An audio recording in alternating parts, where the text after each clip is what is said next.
Bonsoir Olivier Giroud. Bonsoir à vous. Quand je regarde votre palmarès, bon, vous avez quasiment tout gagné. Vous êtes surtout champion du monde de football. Vous avez joué dans des clubs historiques formidables, Chelsea, Arsenal, Montpellier. Vous avez joué à Tours, vous avez joué à Istres, vous avez joué à Grenoble. Vous avez, je l'ai dit, quasiment tout gagné. Je veux dire que ce soit avec les clubs ou la sélection nationale. Mhm. Euh, dans une autre vie, Presque. dans une autre vie, vous auriez peut-être rêvé d'être golfeur, champion du monde de ski, gagner Roland Garros, euh, être joueur de basket et gagner, je veux dire, un grand tournoi avec l'équipe de France. Est-ce que dans une autre vie, dans un rêve éveillé, vous vous êtes dit un jour, tiens, j'aurais bien aimé être un sportif de haut niveau dans telle discipline? Écoutez, je pense pas parce que depuis tout petit, j'ai toujours voulu voilà, devenir joueur de foot professionnel. Ayant baigné un peu dans le monde du foot, je veux dire une famille qui a grandi, je veux dire qui a toujours joué au foot, que ce soit mes frères, mon père, bon pas ma soeur et ma mère, mais donc voilà, c'était vraiment un rêve de gosse. Mais maintenant que vous le dites, peut-être que j'aurais pu faire aussi du ski parce que j'habite voilà, au pied des montagnes et j'ai grandi sur des skis aussi. Donc je faisais beaucoup de ski aussi. Ça aurait pu être une autre vocation, ouais, mais non, non, j'étais vraiment, vraiment mordu de foot. Mais c'est marrant que vous me posiez la question, parce que ma fille, l'autre jour, me demandait, papa, pourquoi tu as choisi le foot? Pourquoi, par exemple, t'es pas docteur? Au moins, tu aurais été plus avec nous. C'était marrant et c'était mignon. Mais non, je suis très fier de ce que je fais et d'être joueur de foot. Est-ce que c'est toujours un rêve éveillé?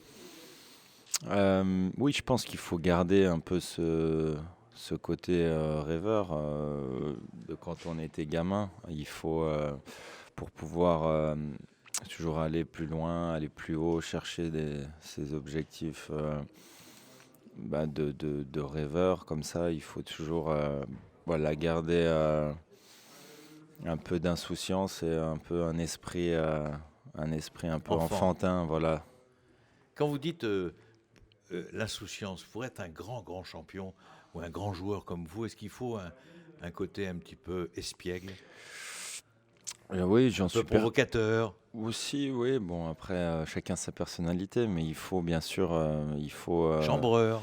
voilà, et chacun sa personnalité, encore une fois, mais oui, dans le monde du foot, il faut, pour moi, pour ma part, je pense qu'il faut être, oui, quelqu'un d'ouvert, sociable, et toujours aller vers les autres.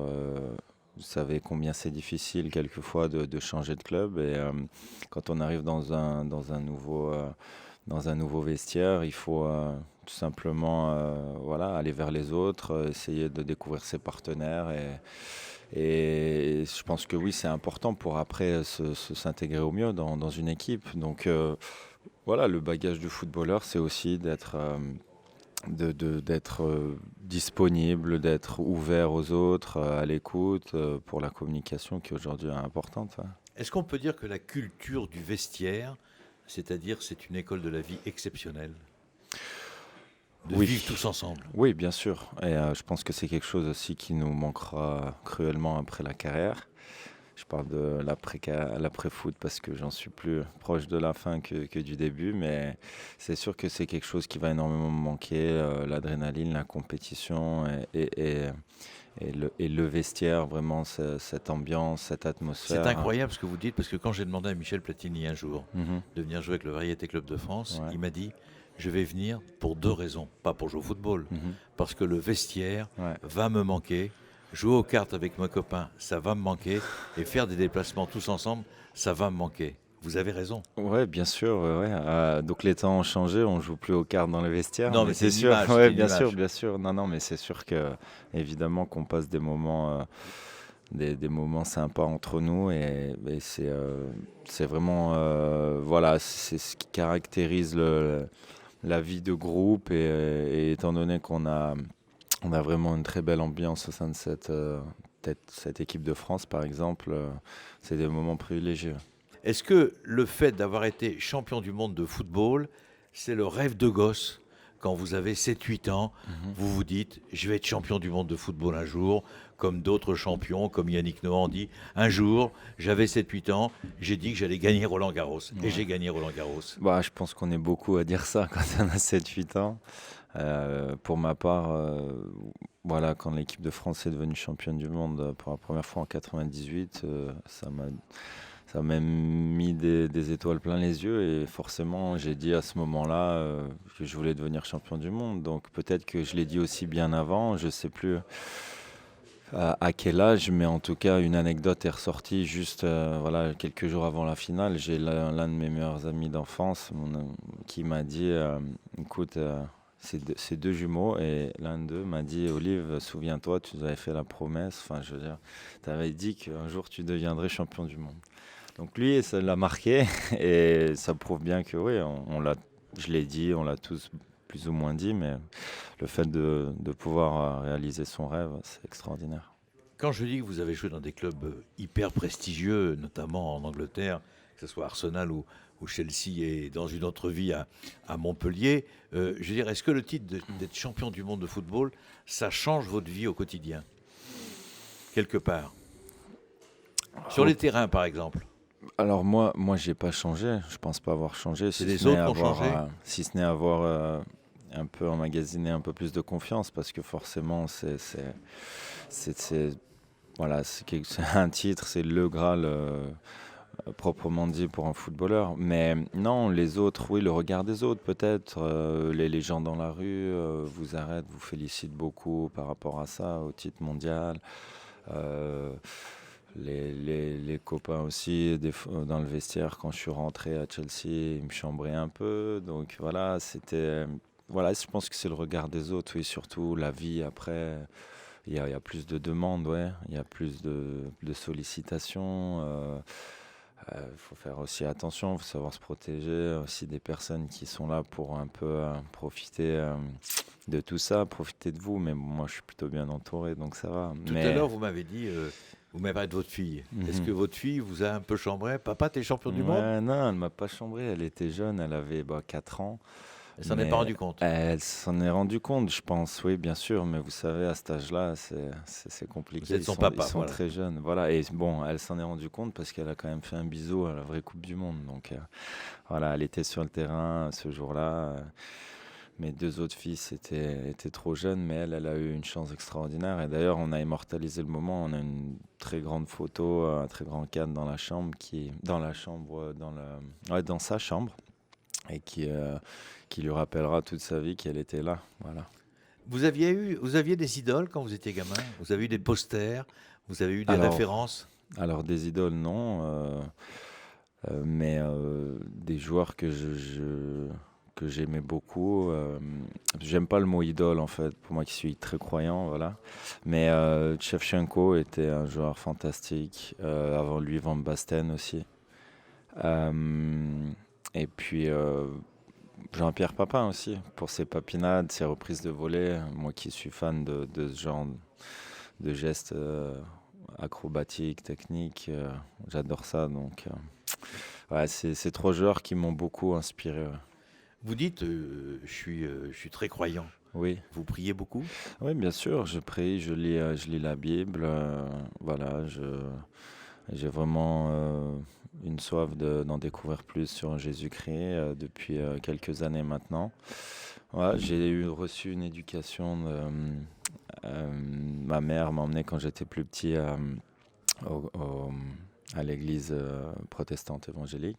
Donc j'allais au culte quand j'étais petit. Après c'était un peu plus délicat, mais ouais, j'ai cette envie de découvrir la vie de Jésus et je suis voilà, très admiratif de tout ce qu'il a vécu. Voilà, et ça me permet de relativiser aussi énormément de choses. Est-ce que quelque part, au-delà peut-être de devenir un champion de ski et de vous intéresser beaucoup à la religion, quels sont vos pôles d'intérêt? Est-ce que vous avez d'autres intérêts? Parce que souvent on dit les footballeurs, ils pensent qu'au football, ils pensent qu'à l'entraînement, basta. Et j'ai l'impression qu'il y a plein de choses qui vous intéressent dans la vie. Que vous êtes curieux. Oui, bien sûr, je suis curieux, je suis quelqu'un qui aime avoir une certaine ouverture d'esprit. Par exemple, à l'époque, on m'avait demandé pourquoi j'allais continuer à aller à l'université alors que j'étais déjà footballeur professionnel. J'aurais tout simplement répondu que je pouvais concilier les entraînements en ayant un contrat d'études, des horaires aménagés et en allant à la fac en même temps. Donc ça me permettait vraiment de continuer à apprendre tout simplement et surtout rencontrer d'autres personnes avec voilà, des centres d'intérêt différents, qui venaient d'horizons différents, de sports différents. Et pour moi, c'est important de toujours essayer apprendre encore et encore, parce que malgré mes 32 ans, je m'estime encore jeune et encore une fois curieux d'apprendre tout ce qu'il y a autour de moi. J'adore passer du temps avec ma famille, voilà. Mes 3 enfants me comblent au quotidien. Et voilà, j'ai un attachement assez fort à ma famille, à ma Viscéral. région. Voilà, c'est ça exactement. À ma région aussi, j'adore mes montagnes, le ski. Vous êtes originaire de Grenoble. hein, Voilà, pour être originaire de précis. Grenoble, né à Chambéry. Et ouais, voilà, je me passionne pour aussi d'autres sports. J'aime beaucoup les sports automobiles aussi. Voilà, je m'intéresse Trop grand pour devenir un pilote de Formule 1, je vous le dis tout de trop suite. grand, hein. trop grand, trop grand. Je suis jamais monté dans une Formule 1, mais c'est sûr que il faut pas dépasser le 1,80 m, je crois. Dans votre vie, dans votre cursus, et quand on lit tous les interviews sur vous, on a l'impression que le club de Montpellier, le club de Louis Nicolin évidemment, c'est quelque chose de très particulier pour vous. Il y a une sorte de Ouais. respect, il y a une sorte de souvenir presque éternel. Bah, je dirais que Lolo Nicolas est quelqu'un déjà qui force le respect.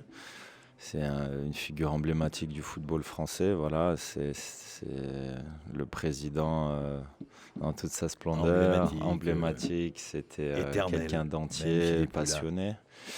Exactement. Donc, bien sûr que voilà, je dois beaucoup au club de Montpellier parce qu'à un moment donné, j'estime que j'ai souvent eu à faire les bons choix, fait les bons choix dans ma carrière.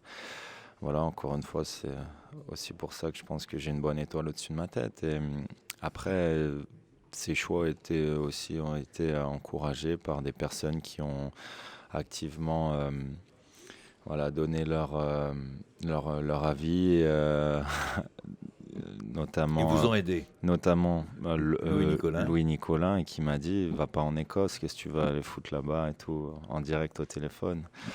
Et bon, là, c'est parti de là. Cette conversation était Irréel. assez cocasse. Ouais, cocasse. C'était vraiment irréel. Et donc, au final, je suis pas allé au Celtic, je suis allé à Montpellier. Et je pense peut-être que j'aurais peut-être pas eu la même carrière si j'avais pas fait ce choix-là. Donc, bien sûr que c'est le point de départ à un moment donné, d'avoir laissé une trace de moi-même en Ligue 1, d'avoir été champion de France. Ça a fait décoller ma carrière. 87 sélections, mais c'est énorme pour un avant-centre. Ouais, c'est bien. C'est beaucoup, hein. Ouais, c'est bien maintenant. Vous en êtes conscient quand même. J'espère aller jusqu'à c'est rare. 100. J'espère aller jusqu'à 100. Ça Voilà. serait pas mal. Entrer dans le club des centenaires, ça serait bien. Non, mais 100 sélections, ou même 87 sélections pour un numéro 9, Mhm. c'est rarissime. Ça existe pratiquement pas. Hein. Je sais pas, je n'ai pas d'éléments de comparaison. Non, mais moi c'est j'ai vrai. des éléments de comparaison, je peux vous dire que c'est rare. D'accord. Il y en a Bon, peut-être 10, il y en a peut-être 10 dans le monde, au grand maximum. d'accord, ok. Ben, écoutez, c'est une fierté, mais en tout cas, j'essaye de durer le plus longtemps possible. En tout cas, je sais que le foot me manquera cruellement après ma carrière. Donc, tant que mon mental sera prêt et que surtout mon corps en aura encore envie, je serai là.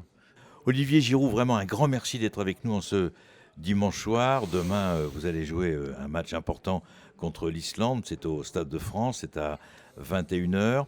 L'équipe de France de football fait maintenant partie, quand on regarde votre carrière, quand on regarde aussi les choses positives, il y en a beaucoup qui vous ont critiqué à une certaine période, ça fait partie de votre ADN et j'ai l'impression que vous ne lâchez jamais rien. Jamais. Vous êtes un combattant incroyable. Vous êtes toujours, d'abord en plus positif. Mhm. Jamais vous vous êtes dit je vais lâcher parce que Ouais. je marque plus. Ouais, bien sûr. Jamais, jamais, jamais. Bah, C'est une culture de la famille Giroud, ça? Oui, je pense aussi. Je pense Voilà, que par exemple, mon frère aussi qui a fait un début de carrière. Et puis, voilà, les autres membres de ma famille. Je pense que oui, c'est de famille d'avoir C'est un caractère, ce voilà. caractère, cette force mentale de toujours rien lâcher, de toujours se surpasser.